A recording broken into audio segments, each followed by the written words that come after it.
साथियों, सहारा इंडिया से जुड़ा विषय आपके बीच में लेकर आया हूं। आज 13 करोड़ जमाकर्ता सहारा इंडिया के भुगतान से परेशान हैं। सहारा प्रबंधन द्वारा निरंतर सहारा सेवी केस का नाम लेकर उनको बरगलाया जा रहा है। और सहारा सेवी केस सहारा की हाउसिंग और रियल एस्टेट से संबंधित दो कंपनियों का विवाद जो विगत 2012 से और वर्तमान 2022 तक अभी कंटिन्यूस चल रहा है। इसमें 31 अगस्त को 2012 को सम्मानित सुप्रीम कोर्ट इनको फैसला सुना चुका है।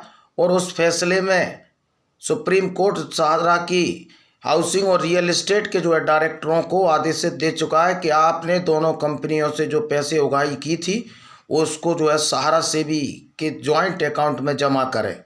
और 24,700 करोड़ रुपए उसकी जो इन्होंने दो सोसाइटियों से पैसा लिया था उसमें जमा करना था, लेकिन 15,500 करोड़ के करीब पैसा सहारा के डायरेक्टरों ने और सहारा के चेयरमैन सुब्रत राय ने जमा किया।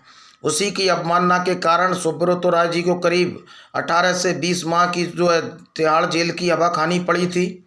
और जब से अभी तक वो पैरोल पर चल रहे हैं। अभी सूचना मिली कि पैरोल की अवधि भी सुब्रत राय की नवंबर तक बढ़ाई गई है। उसमें 200 करोड़ रुपए उन्होंने जमा किया है पैरोल बढ़ाने के लिए। और आज सहारा प्रबंधन जब भी भुगतान की बात की जाती है सोसाइटियों के एवं अन्य सहारा की शॉप से संबंधित भुगतान की, तो केवल सहारा सेवी केस का जिक्र किया जाता है। कुछ वाजिब प्रश्न हैं, उन प्रश्नों को लेकर आपके बीच में आया हूं कि सहारा सेवी केस हाउसिंग और रियल एस्टेट से संबंधित था। सहारा का क्यू शॉप की स्कीम अलग लाइसेंस से ली गई थी। और सहारा की सोसाइटियों में जो वर्तमान में सबसे ज़्यादा भुगतान की पेंडेंसी है वो सहारा क्रेडिट सोसाइटी, सहारा मल्टीपर्पज़ सोसाइटी, हमारा इंडिया, सहारा यूनिवर्सल सोसाइटियों में है। और ये लाइसेंस देश के अलग अलग राज्यों के अलग अलग स्टेटों से लिए गए। और इसका नियामक कृषि मंत्रालय और वर्तमान में सहकारिता मंत्रालय है। लेकिन जब इन क्रेडिट सोसाइटियों की भुगतान की बात की जाए तो केवल सहारा सेवी केस का जिक्र सहारा प्रबंधन द्वारा किया जाता है कि हमारा 15,500 करोड़ रुपए फंसा हुआ है, जो ब्याज सहित 25,000 करोड़ रुपए हमको लेना है। दूसरी तरफ सेवी जो नियामक है जिसमें इनका विवाद चल रहा है उसका कहना है कि 24,700 करोड़ रुपए जमा करना था और ब्याज सहित वो करीब 62,000 करोड़ रुपए बनता है, जिसमें सहारा प्रबंधन देने में विफल रही है।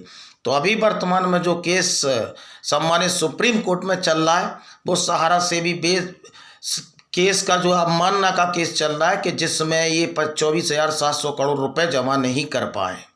लेकिन सहारा प्रबंधन के द्वारा नित्य नई जब भी भुगतान की बात की जाए तो इसका जिक्र किया जाता है। अभी लोकसभा में ये मामला उठा था और लोकसभा में भी सहारा सेवी केस का जिक्र किया गया कि इनका मामला सुप्रीम कोर्ट में विचाराधीन है। लेकिन ये बताने के लिए सहारा प्रबंधन का कोई भी व्यक्ति तैयार नहीं है कि जब सोसाइटी के भुगतान के लिए नियामक कृषि मंत्रालय और वर्तमान में सहकारिता मंत्रालय है, तो फिर ये सहारा सेवी विवाद से क्या नाता है ये बताने सरकार भी विफल रही है, ये बताने में कृषि मंत्रालय भी विफल रहा है और ये बताने में सहारा प्रबंधन भी विफल रहा है कि क्रेडिट सोसाइटियों के जो करोड़ों जमा करता है, 6 से 7 करोड़ जमा करता है, उनको भुगतान कैसे मिलेगा। तो सहारा सेवी केस में एक नई खबर निकल कर आई है और 14 नवंबर को सहारा सेवी केस की सुप्रीम कोर्ट की जो साइड है उस पर सुनवाई की डेट निश्चित हुई है। तो सहारा के पीड़ित जमाकर्ताओं को क्या न्याय मिल पाएगा। और दूसरी चीज़ मैं बता दूं कि मुख्य न्यायाधीश श्रीमान जो यूयू ललित जी हैं उनका कार्यकाल खत्म हो रहा है और 9 तारीख को नए न्यायाधीश जो मुख्य न्यायाधीश हैं न्यायाधीश चंद्रचूड़ की उसकी नए न्यायाधीश बनना है सुप्रीम कोर्ट के और उनका कार्यकाल करीब 2 साल का रहने वाला है। ये अभी तक सबसे ज़्यादा कार्यकाल वाले मुख्य न्यायाधीश होने वाले हैं।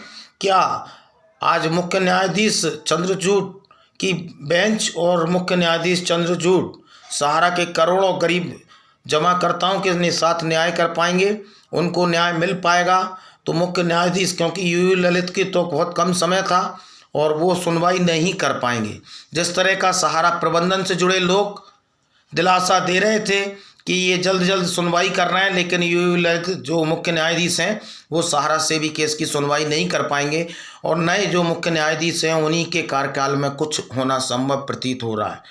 तो मैं निवेदन करता हूँ सुप्रीम कोर्ट के नए मुख्य न्यायाधीश जो बनने वाले हैं श्रीमान चंद्रचूड़ जी, कि वो सहारा के करोड़ों जमाकर्ताओं को न्याय दें, उनके साथ न्याय हो और 14/11/2022 को सहारा से भी केस की जो है सुनवाई।